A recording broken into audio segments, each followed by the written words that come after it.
예, 다 마칠지 모르겠습니다. 사도 바울이 이제 방문했던 아덴, 오늘날 아테네죠. 아가야 속주의 자유시였고 헬라의 중심 도시였고 신화의 도시죠. 그리고 철학과 학문이 발달했던 도시였습니다. 여기 이제 사도행전 17장에는 사도 바울이 아테네에서 본 것, 그리고 느낀 것, 행한 것, 전한 것을 기록하고 있습니다. 사도 바울이 아테네에서 무엇을 봤을까요? 그 성에 우상이 가득한 것을 보았습니다. 그랬을 때 사도 바울이 무엇을 느꼈습니까? 마음에 격분했다. 아주 격렬한 분노를 느꼈다. 이렇게 기록이 되어 있습니다. 여기가 이제 아테네 중심에 있는 아크로폴리스입니다.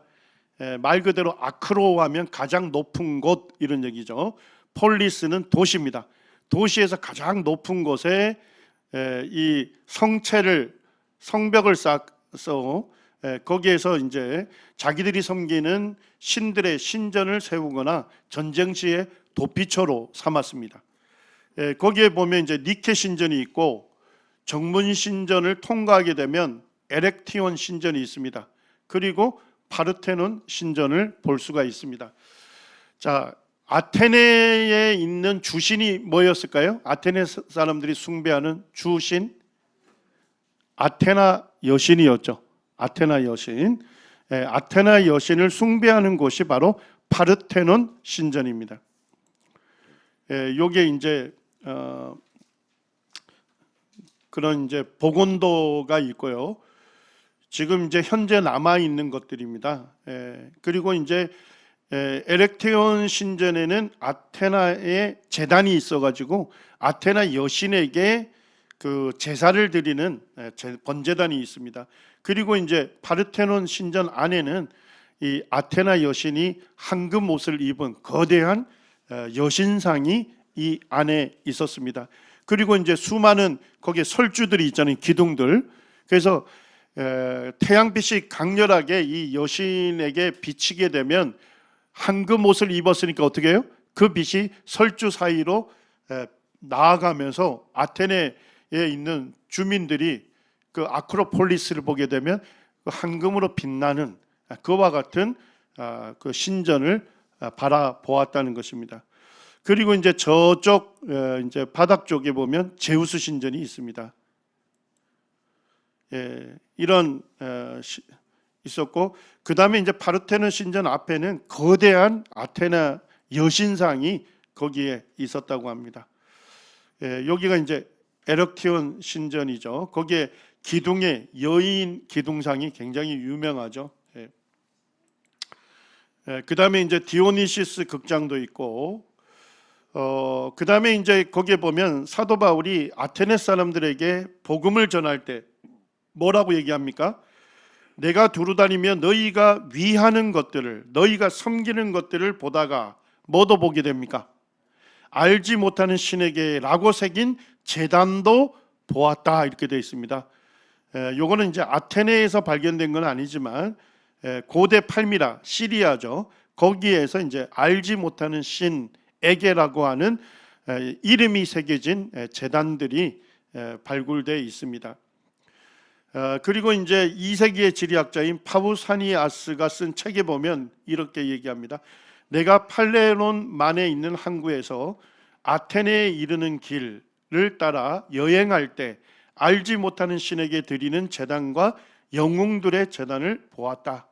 실제 이제 지리학자가 그 사도 바울이 도착했던 항구입니다. 고대 항구, 아테네에 있는 팔레론 항구인데 거기에서 이제 아테네로 갈 때 뭘 봤다는 겁니까? 알지 못하는 신에게라고 드리는 그 제단을 봤다 이렇게 기록하고 있습니다. 요거는 이제 로마에서 발견된 알지 못하는 신에게라고 새겨진 제단이고 버가모에서도 이런 제단들이 발견된 걸 보게 되면 어디에도 있었을 것이다. 아테네에서도 있었다 하는 것을 우리가 짐작할 수 있습니다. 그리고 이제 로마의 역사가인 플리니는 이렇게 얘기합니다. 아테네의 각 가정에 있는 신상을 제외하고도 공공장소에 있는 아테네에만 신상이 몇 개가 있었답니까? 3만 개가 넘었다, 이렇게 밝히고 있습니다. 그러니까 사도 바울이 이 아테네에 갔을 때 온 성에 우상이 가득한 것을 보게 된 거예요. 그것을 보았을 때 사도 바울의 마음에 아주 격렬한 분노가 치밀어 올랐다는 것입니다. 왜 이런 분노가 일어났을까요?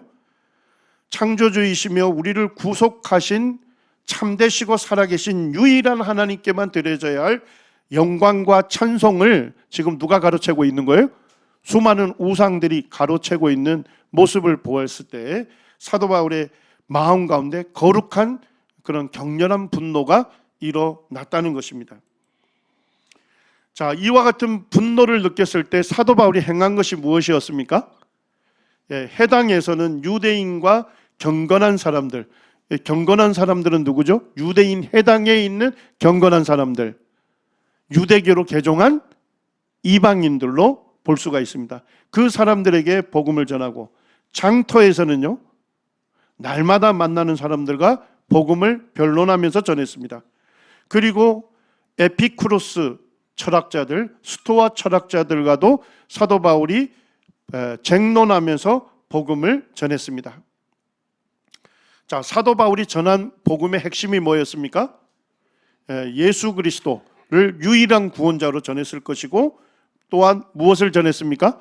육체의 부활에 대해서 전했습니다. 여기 이제 아테네 아고라에 가게 되면 아탈로스 주랑이 있습니다. 지금도 이제 그대로 보존되어 있고, 지금 현재 이제 아테네 박물관으로 지금 사용이 되고 있는데요.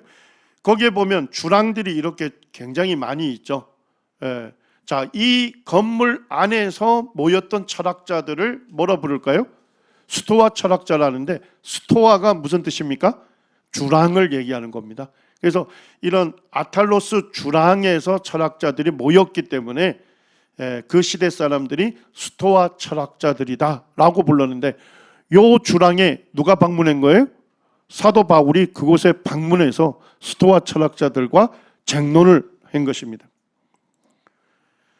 그리고 이제 그 주랑 앞에는 자유바른대가 있어요. 자유바른대가 있었던 그 터를 보존하고 있는데, 여기에서는 물시계가 있었습니다. 물시계가 있어가지고 6분 동안 정치적인 거나 종교에 대한 자기의 신념을 전할 수가 있었어요. 누구든지. 그래서 제가 거기서 딱 보니까 여기에 누가 섰을까요?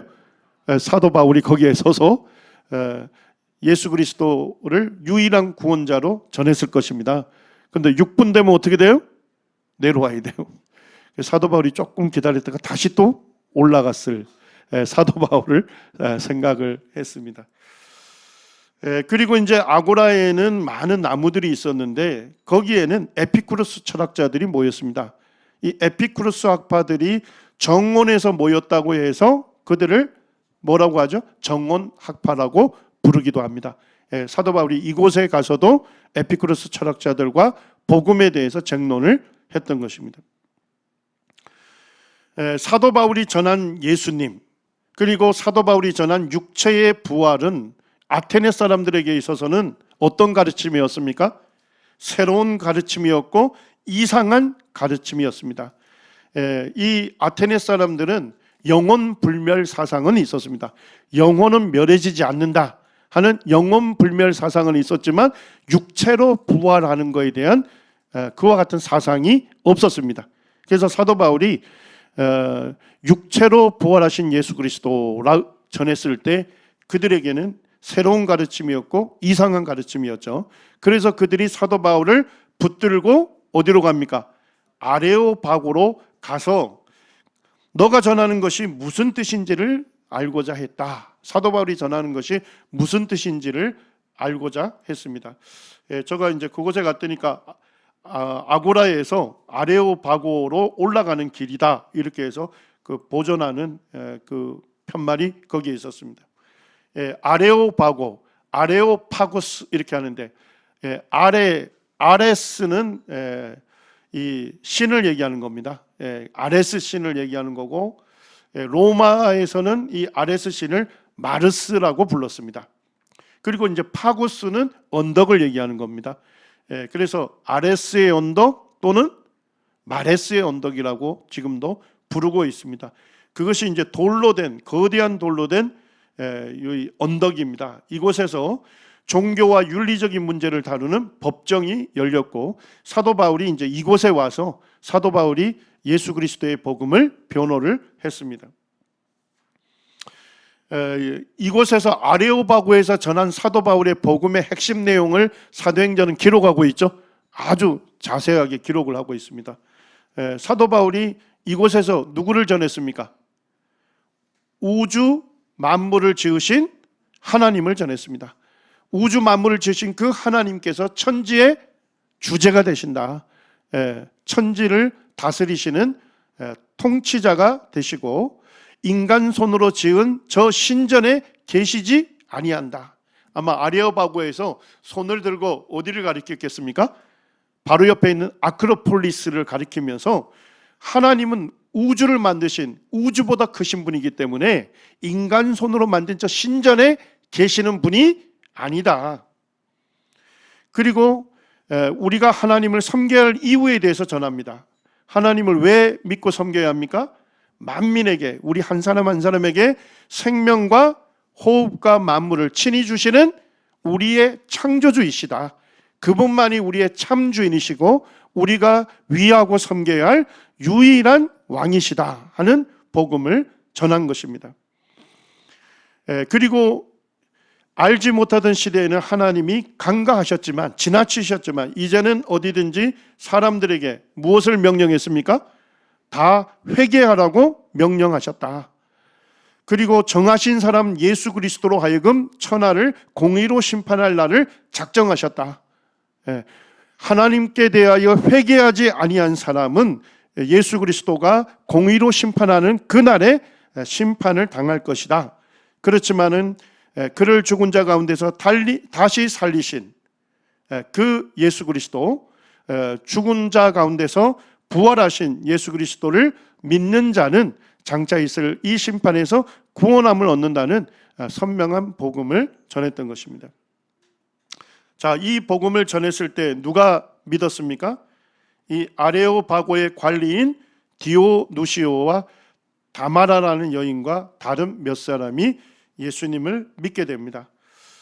이게 아레오바고 관리라 이렇게 되어 있는데, 이 헬라어 성경에는 아레오바기타, 법원장이라고 기록되어 있고, 법원장이었던 디오니시오가 예수님을 믿게 되었고, 유세비우스에 의하면 이 디오누시오 형제님이 아테네 교회의 초대 감독으로 세워졌다라고 전승에 기록되어 있습니다.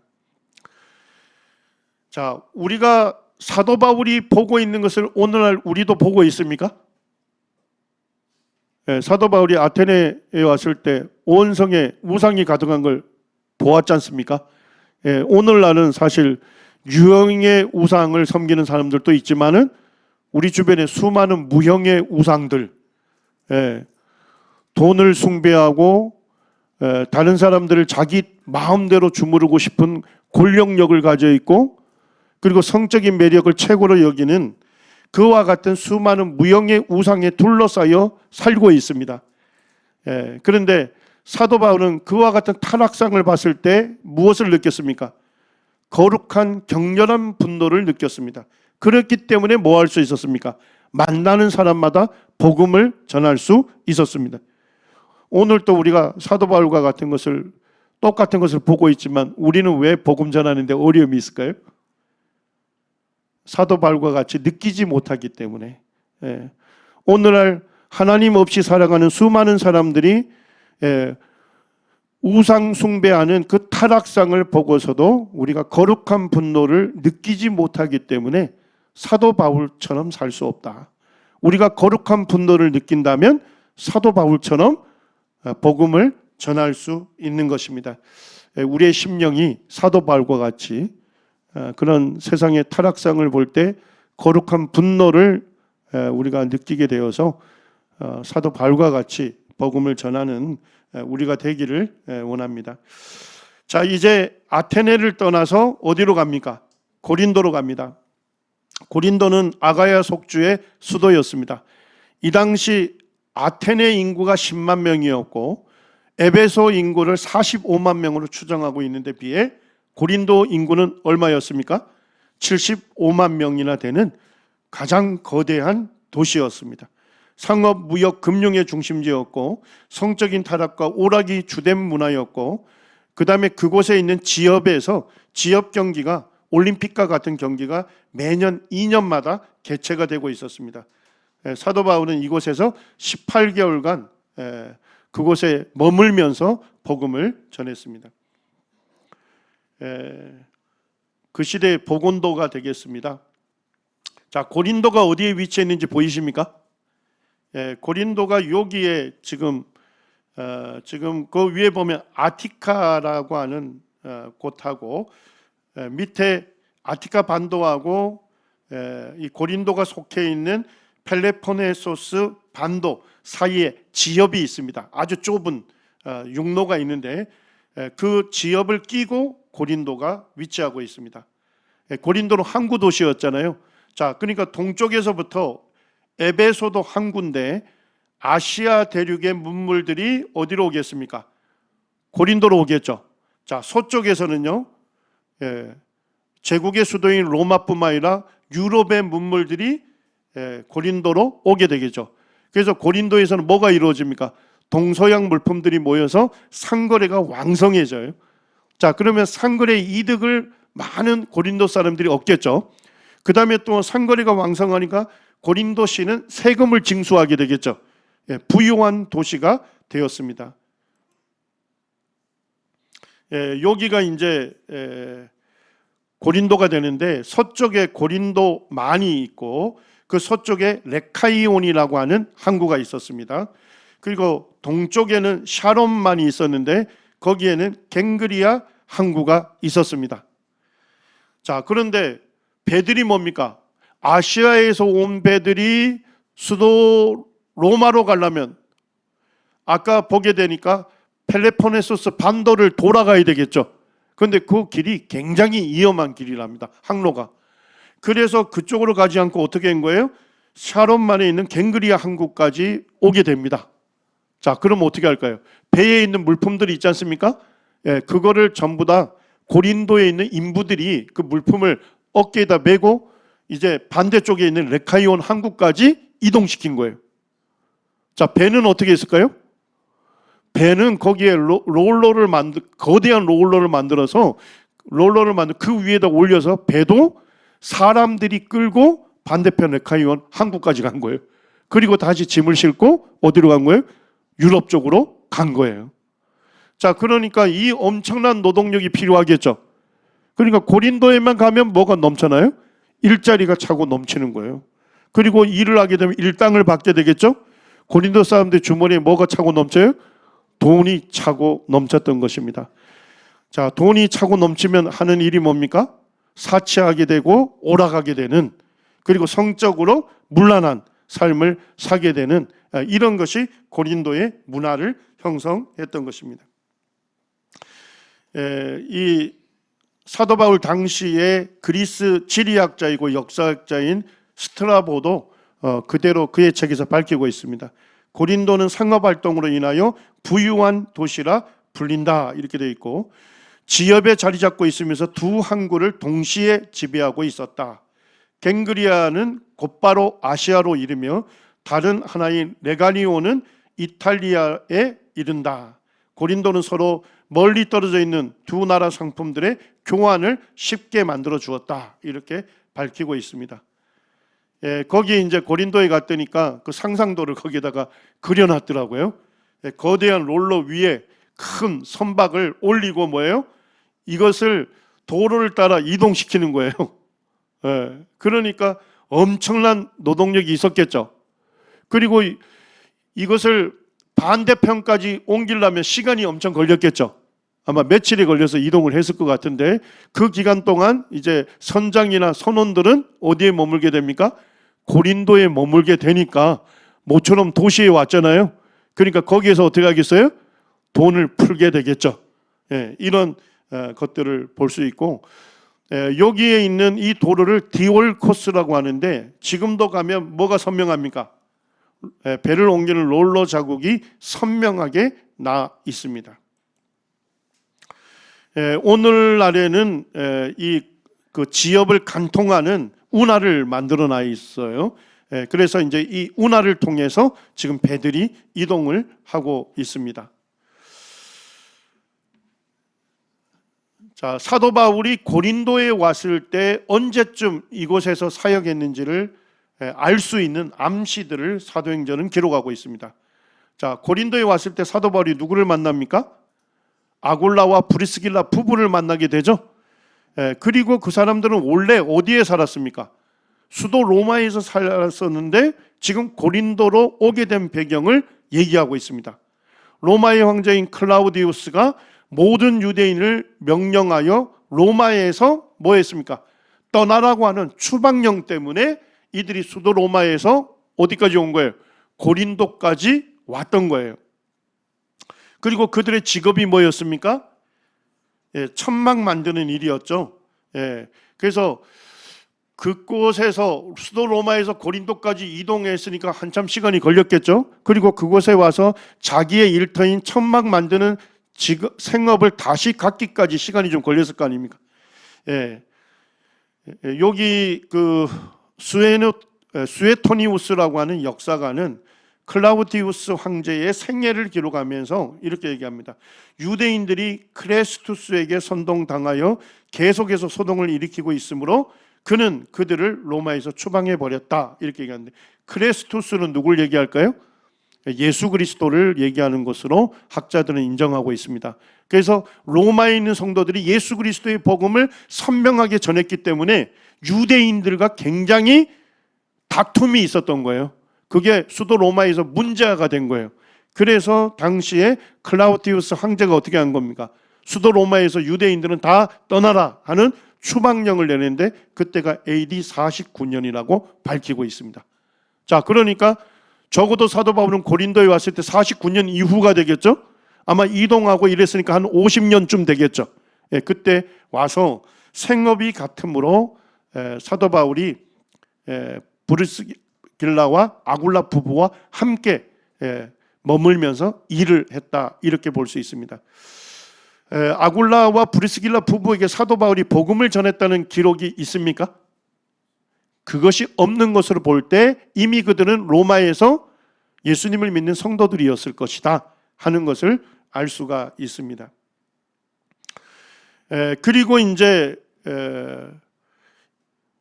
그 당시 사도 바울이 갔을 때 천막 만드는 일이 매우 필요했습니다. 그 이유가 뭐였을까요? 이 지협을 이스티미아라고 하거든요. 지협 경기라고 하기도 하고 이스티미아 경기라고도 하는데 이게 2년마다 열렸어요. 그러니까 그리스 전역에서 이 고린도로 몰려오는 거거든요. 그 경기를 보기 위해서. 그러려면 뭐가 있어야 합니까? 많은 사람들이 묵는 숙소가 있어야 되겠죠.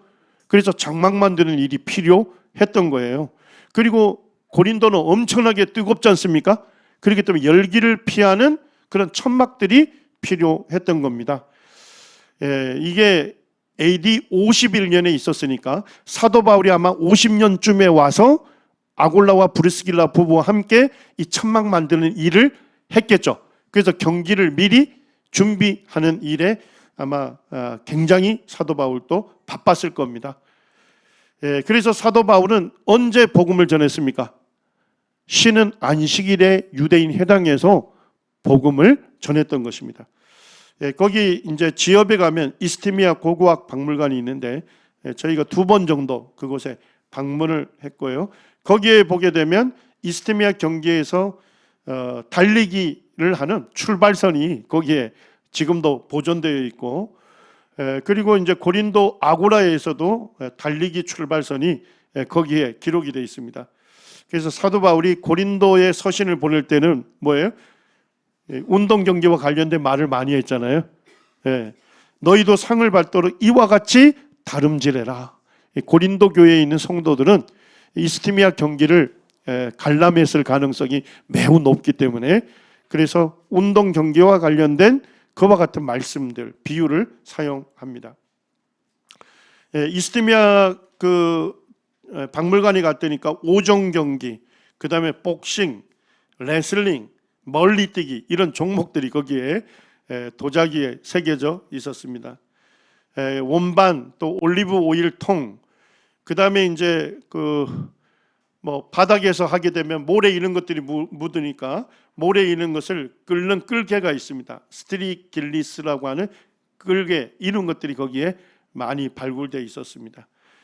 그리고 이스트미아 경기를 하는 한편에는 뭐예요? 목욕탕과 치료실이 있어요. 그래서 선수들이 부상을 입고 이러면 이곳에서 치료도 받고 이제 마사지도 받고 또 냉온탕도 있었어요. 냉탕과 온탕을 번갈아 하면 그 대조욕을 하면 효과가 굉장히 좋거든요. 그래서 그런 것들이 그대로 있는 걸 보면서 이 이스트미아 경기에 참여하는 선수들이 부단히 자신의 몸을 관리하고 손상으로부터 회복하는 데 주력했다 하는 그런 모습들을 상상할 수 있었고, 그리고 이제 거기에 갔더니까 뭡니까? 우승자에게 주는 그 관들이 있었어요. 면류관. 근데 올림픽 경기에서 우승자에게는 뭘 씌워줬습니까? 월계수관을 씌워줬잖아요. 근데 이스트미아 경기의 우승자에게는 뭘 씌워줬을까요? 샐러리관을 씌워줬다는 것입니다. 그래서 사도 바울이 뭐라고 합니까? 운동장에서 다름질하는 자들이 다 달릴지라도 오직 상을 받는 사람은 한 사람인 줄을 너희가 알지 못하느냐. 너희도 상을 받도록 이와 같이 뭐라라고요? 다름질하라. 신앙에 있어서 최선의 경주를 하라 하는 독려를 하면서 이기기를 다투는 자마다 모든 일에 뭘 한다고요? 절제한다. 운동선수가 절제하지 못하면 사실 경기할 수 없잖아요. 그와 같이 성도들이 신앙의 경주를 할 때 절제하는 삶이 매우 중요하다 하는 것을 이제 권면하면서 그들은 썩을 승리자의 관을 얻고자 하되, 우리 믿는 성도들은요 썩지 아니하는 영원한 면류관을 얻고자 한다. 그래서 썩을 면류관, 샐러리관을 그거를 얻기 위해서도 그렇게 부단히 노력하고 절제하는 삶을 사는데, 우리 성도들이 받는 면류관은 뭡니까? 영원한 면류관이잖아요. 그걸 얻기 위해서 우리가 얼마나 다름질하고 그리고 절제하는 삶을 살아야 하는지를 사도 바울이 권면을 하고 있는 것입니다. 그래서 사도 바울은 최후 승리자들이 상을 타기 위해 영광스러운 시상대에 섰듯이 사도 바울은 성도들과 다 함께 올라가서 주님이 주시는 영원한 면류관을 받기를 원했던 것 같습니다. 고린도에는 이 아고라에 가까이 무슨 신전이 있었습니까? 아폴로 신전이 있었는데 거기에는 신전의 남창들이 있었습니다. 그래서 이 신전에서 제사를 지내는 사람들과 동성애가 이곳에서 성행을 했고, 그리고 고린도에 돌산이 있습니다. 이 시지프산이 있는데 거기에 이제 아크로폴리스가 있었어요. 거기에는 무슨 신전이 있었습니까? 아프로디테 여신전이 있었습니다. 여기 아프로디테 여신전 터가 있는데 이 헬라 사람들, 그리스 사람들은 아프로디테라 불렀는데 로마 사람들은 뭐라 불렀을까요? 비너스. 그래서 우리가 보면 옛날 선전 많이 나왔지 않습니까? 사랑의 비너스. 하여튼 뭐 상은, 조각상은 굉장히 아름다운데요. 그렇지만은 이 비너스의 숭배 행위는 아주 음란한 숭배였습니다. 그래서 제사를 드리는 사람들이 뭐예요? 그 아프로디테 여신전에 있는 여자 사제들과 뭐예요? 음란한 관계를 통해서 제사를 드렸던 것입니다. 그래서 스트라보는 아프로디테 신전은 여신에게 바쳐진 1000명 이상의 창기들을 소유할 정도로 부유했다 이렇게 밝히면서 이 고린도라는 단어가 들어가면 전부 다 음란한 것을 얘기합니다. 코린티아 조마이 하면 음란한 행위를 하다. 코린티아 제인 하면 고린도인처럼 산다. 무슨 뜻입니까? 성적으로 아주 문란한 삶을 산다는 거죠. 코린티아 테스 하면 뭐예요? 매춘부와 노는 사람. 코린티아 꼬레 하면 뭐죠? 고린도 소녀라는 뜻이지만 매춘부를 의미하는 거예요.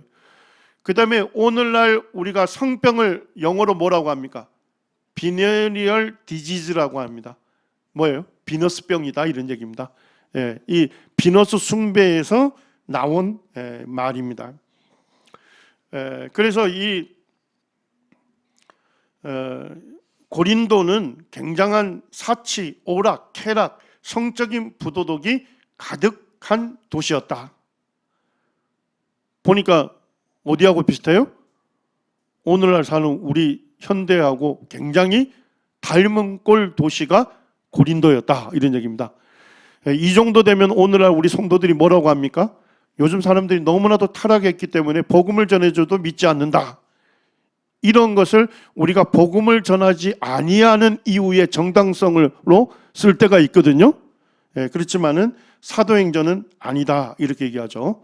사도행전 18장 8절에 보니까 수다한 고린도 사람들도 복음을 듣고 믿어 침례를 받더라 이렇게 기록되어 있습니다. 엄청난 타락한 그 도시에도 예수 그리스도의 복음은 매우 영향력이 있었던 것입니다. 수많은 사람들을 회개케 하고 구원하는 큰 교회 고린도가 세워진 것입니다. 거기 고린도 아고라에 가면 이제 박물관이 있었는데 거기에도 보게 되면 정신을 먹록하게 하는 체험제를 만들기 위한 그릇 안에 식물을 찧었던 자국들이 선명한 그와 같은 도기들이 전시되어 있고 공공식수를 하는 이런 것에서도 음란한 것을 표현하고 있고 아스클레피온이라고 하는 그 신유의 신이 되죠. 치유의 신. 거기에 보게 되면 이 자기가 병이 들었던 신체 부위를 이런 신체의 모형 테라코타를 만들어 가지고 그 신전에다가 바쳤다고 합니다.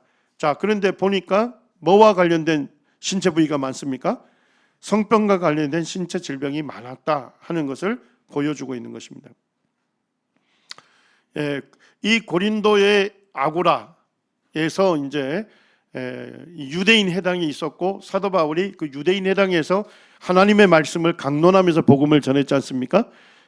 그곳에 갔더니까 회당의 현판 시나고그 헤브라이온 히브리 사람들의 회당이다 하는 현판들이 발견이 됐고 사도 바울이 유대인 회당에서 복음을 전했을 때 영향력 있게 전해져서 회당의 장이었던 그리스보가 믿고 또 회당의 장이었던 소스데네가 믿었던 굉장히 유대인 성도들이 많았던 그런 교회였다 하는 것을 알 수가 있습니다.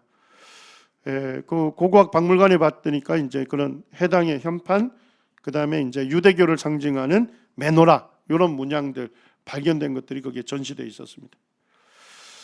자, 그 다음에 이제 유대인들에게 복음이 굉장히 영향력 있게 전해지다 보니까 유대인들 중에서는 뭡니까? 하나님 이 복음을 전하는 이 사도 바울을 시기하는 사람들이 있었겠죠. 그래서 사도 바울을 끌고 어디로 갑니까? 사도행전 18장 12절에 보니까 갈리오가 아가야 총독되었을 때 유대인이 일제히 일어나 바울을 대적하여 재판자리로 데리고 왔다 이렇게 되는데 그 재판자리가 여기입니다. 갈리오 총독의 재판자리 베마가 지금도 그대로 발굴돼서 보존되어 있습니다. 갈리오는 굉장히 이름이 알려진 인물입니다. 로마의 명문가 출신이고 그의 형이 세네카입니다. 세네카는 스토아 철학자였고 네로 황제의 가정교사였어요. 그래서 이 갈리오가 언제 고린도의 총독이 됐는지를 정확하게 알 수가 있는데요. 그 갈리오 총독 비문이 발견이 됐습니다. 델피에서요. 델피가 산 꼭대기거든요. 저희가 이 갈리오 총독 비문 요 하나를 찍으려고 버스를 타고 그 산 꼬불꼬불한 데를 올라가는데 많은 성도들이 거의 멀미할 정도였습니다. 거기에 가서 갈리오 총독의 그 총독이 고린도의 아가야 주의 그 총독으로 임명받았던 그 비문이 거기에 남아 있습니다. 여기에 갈리오라고 하는 이름이 거기에 기록이 되어 있고 갈리오가 클라우디우스 황제에 의해서 51년 5월 임기 1년의 총독으로 임명되었다 하는 내용을 거기에 기록하고 있습니다. 그러니까 사도 바울이 한 50년쯤에 고린도로 왔겠죠. 그리고 1년 6개월을 사역했습니다. 18개월을 사역했으니까 한 52년 봄까지 사역했을 걸로 봐요. 근데 그때 51년 5월에 누가 총독으로 와 있죠? 갈리오가 총독으로 와 있는 것과 보면 아주 일맥상통하게 되는 거죠. 그래서 사도 바울이 2차 전도 여행에서 고린도에서 AD 50년에서 52년 봄까지 사역한 그것을 기준치로 사도 바울의 모든 전도 여행의 연도를 따질 수가 있고 사도 바울이 쓴 바울 서신의 연도를 따질 수가 있는 것입니다. 그래서 여기에 보면 아까 우리 살펴본 대로 클라우디우스 추방령에 의해서 사도 바울의 동역자인 아굴라 부부가 고린도로 왔을 때가 아마도 한 50년쯤 됐겠죠. 초쯤 되었을 거고 그때 사도 바울이 왔을 거고 그리고 이제 총독으로 갈리오가 임명됐을 때가 51년 5월이고 그리고 사도 바울이 유대인들에게 복음을 왕성하게 전하는 것 때문에 유대인들에게 잡혀서 갈리오 총독 앞에 끌려왔다 이런 걸 보면 51년 후반부쯤 끌려왔을 거고 좀 더 머물다가 왔으니까 바다에서 배로 이동하려면 어떻게 해야 돼요? 봄에나 가능하거든요. 그러면 52년 봄까지 사역했을 거다. 그래서 2차 전도 여행은 아마 50년 초에서 52년까지 이루어진 것으로 볼 수가 있습니다. 자, 그러면 3차 전도 여행을 자세하게 이해할 수 있겠죠? 조금 있다가 다시 떠났으니까 53년에 했고 3차 전도 여행은 에베소에서 몇 년 하게 됩니까? 3년 하고 1차 전도 여행 지역도 돌고 2차 전도 여행 지역도 돌았으니까 한 4년 정도 있겠죠? 이런 식으로 하면 AD 53년에서 57년 이렇게 되겠죠. 그리고 예루살렘에 구제헌금을 전달하고 체포가 돼서 가이사랴에 2년간 구금이 되지 않습니까? 그러면 아마도 57년, 58년, 59년을 가이사랴 감옥에 있었겠죠. 그리고 내가 가이사에게 시저에게 내가 상소하노라 했기 때문에 로마로 떠나지 않습니까? 그리고 가다가 폭풍을 만나서 멜리데 섬에 머물게 되죠. 그리고 겨울을 난 다음에 로마로 들어갑니다. 그러니까 AD 60년경에 들어갔을 겁니다. 그리고 온 이태 동안 구금 가택연금 된 상태에서 복음을 전했죠. 그래서 62년까지가 될 것입니다. 이런 식으로 쭉 연대를 따져갈 수 있는 겁니다. 이해가 되시죠? 그리고 사도 바울이 50년에 2차 전도 여행 갔으니까 바로 전에 무슨 일이 있었죠? 복음의 변질 사건을 다루는 예루살렘 공의회가 49년쯤 있었겠죠. 근데 사도 바울의 그 해심 연도를 우리가 따질 수 있는데 사도 바울이 뭐예요? 디도와 함께 예루살렘으로 갔는데 그때가 14년 뒤라고 성경이 밝히고 있어요. 14년 뒤니까 무엇을 한 후 14년 뒤로 볼 수 있을까요? 해심하고 14년 뒤로 볼 수 있어요. 자, 그러면 49년 예루살렘 공의회 때 디도도 데리고 간 거 아닙니까? 자, 그러면 14년을 빼면 사도 바울에 뭐가 나올까요? 해심 연도가 나오겠죠. AD 35년쯤에 해심했을 거다. 예수님이 십자가 사건이 AD 33년에 있었고 사도 바울이 한 2년 뒤 35년에 해심하게 되었다. 이렇게 볼 수가 있습니다. 그리고 이제 사도의 행전과 이제 바울 서신의 저작 연대도 전부 이제 따질 수가 있어요.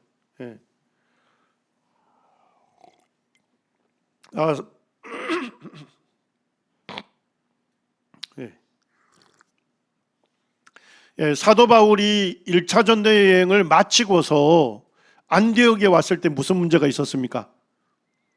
예수님을 믿는 것만으로 되는 것이 아니고 율법을 지켜야만 구원받을 수 있다 하는 복음의 변질 사건이 일어났죠.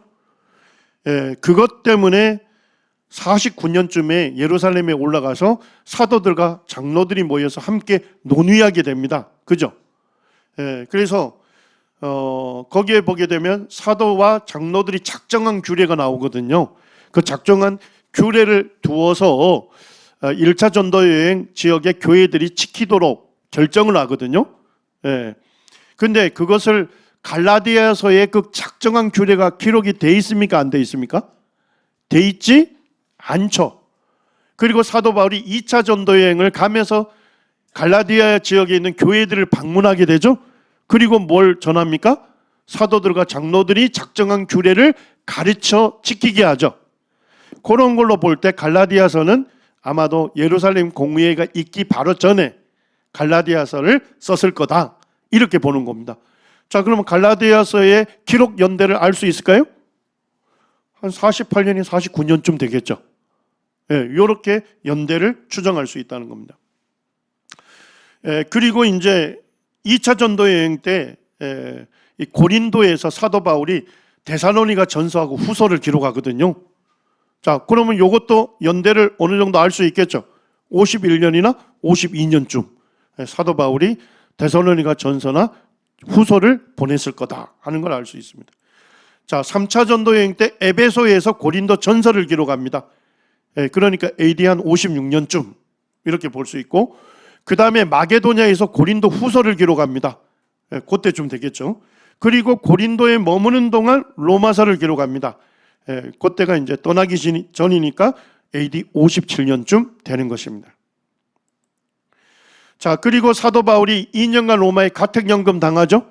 그때 옥중서신을 쓰죠. 뭘 쓰죠? 4개? 에베소서, 골로새서, 빌레몬서, 빌립보서. 언제쯤 기록인지 아시겠죠? AD 60년에서 62년 사이에 기록했다, 이렇게 볼 수 있습니다. 그리고 전승에 의하면 무죄 방면된 것으로 보이는데, 무죄 방면된 다음에 디모데전서와 디도서를 기록했다, 이렇게 보고요. 그 다음에 이제 사도 바울이 순교를 직감하고 마지막으로 쓴 서신이 뭐죠? 디모데 후서입니다. 그때는 순교당했던 AD 67년경에 썼을 것이다. 이런 식으로 사도 바울의 서신의 연대를 추정할 수 있습니다.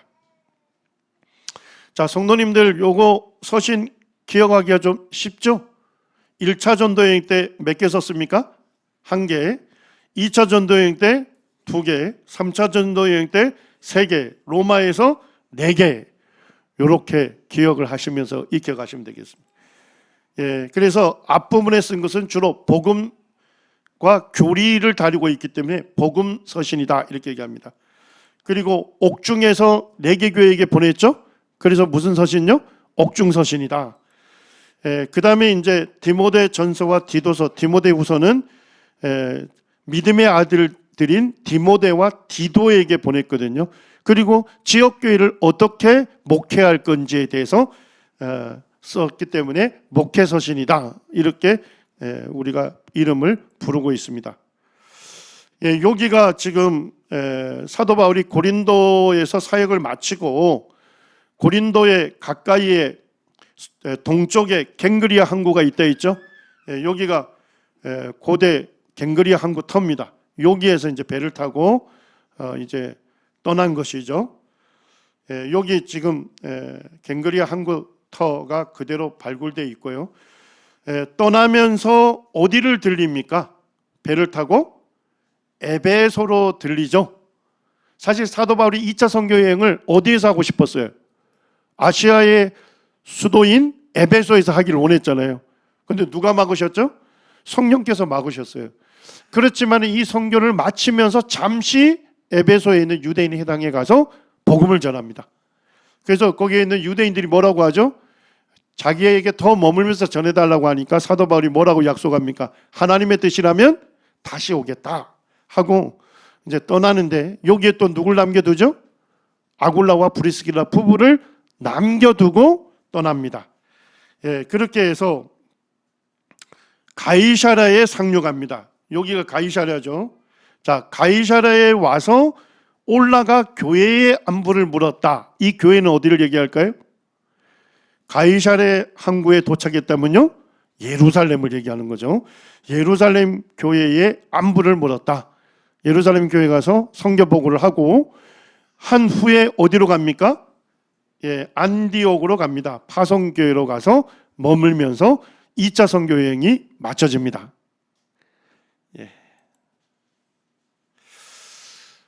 7분 남았는데요.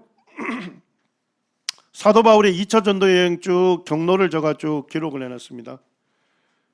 자, 사도 바울이 홀로 사역한 경우는 거의 없죠. 아테네에서 잠시 혼자 있었어요. 그죠? 자기를 아테네까지 배로 태워준 형제들, 베레아 형제들을 보내면서 뭐라고 합니까? 실라와 디모데를 빨리 이곳에 오라고 명령을 합니다. 명했다 이렇게 되어 있습니다.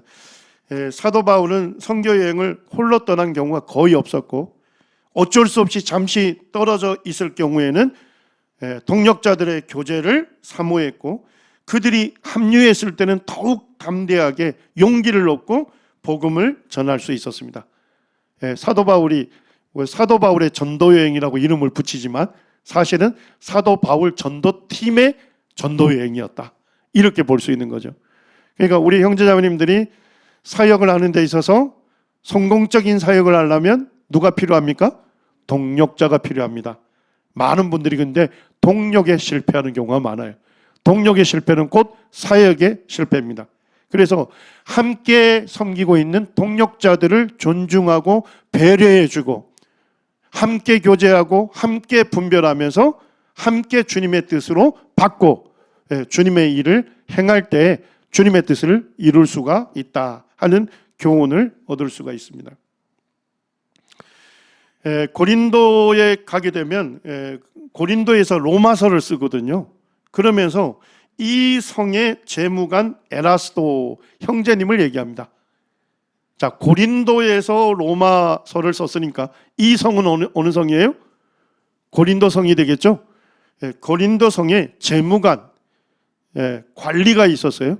에라스도 있었는데, 여기에 보면 레카이논 항구에서 지금 쭉 포장도로를 타고 아고라로 갈 수 있는 곳에 에라스도 형제님의 비문이 발견이 됐습니다. 여기 에라스도 이름이 거기에 에라스투스라는 이름이 거기에 이제 라틴어로 기록이 되어 있는데, 거기에는 에라스도는 조용관으로의 발령을 감사하는 기념으로 자기의 비용을 들여서 이 길을 놓았다. 조용관이 하는 일이 뭐냐고 봤더니까 로마의 공공 건물, 그 다음에 뭐를 관리하죠? 도로, 시장, 공중위생 등을 관장하고 마을의 공공소유 상점에서 임대료를 징수하는 일을 관리했다. 자, 사도 바울과 아굴라 부부가 했던 일이 뭐였다고요? 천막 만드는 일이었잖아요. 자, 천막 만들려면 아고라에서 천막 만드는 그 건물을 임대해야 할 거 아닙니까? 그런데 이 임대료를 징수하는 사람이 누구예요? 조용관이었던, 재무관이었던 에라스도. 그러니까 아마도 에라스도가 임대료를 징수하기 위해서 사도 바울을 만났을 가능성이 있죠. 그리고 그에게 복음을 전해 주었던 것입니다. 그도 예수 그리스도를 믿게 되었고, 또 그는 굉장히 영향력 있고 부유한 사람이었던 것 같습니다. 그래서 그 아고라로 올라가는 도로를 직접 자기 이름으로 자기가 비용을 대서 만들어 놓았는데, 성경에 나오는 재무관 에라스도, 그 형제님 이름이 그냥 성문으로 뚜렷하게 기록이 되어 있습니다. 사도 바울이 이제 고린도에서 당시 예수님을 믿는 믿음 때문에 엄청난 핍박을 당하는 데살로니가 교회에게 2번이나 서신을 써서 그들을 격려를 했습니다.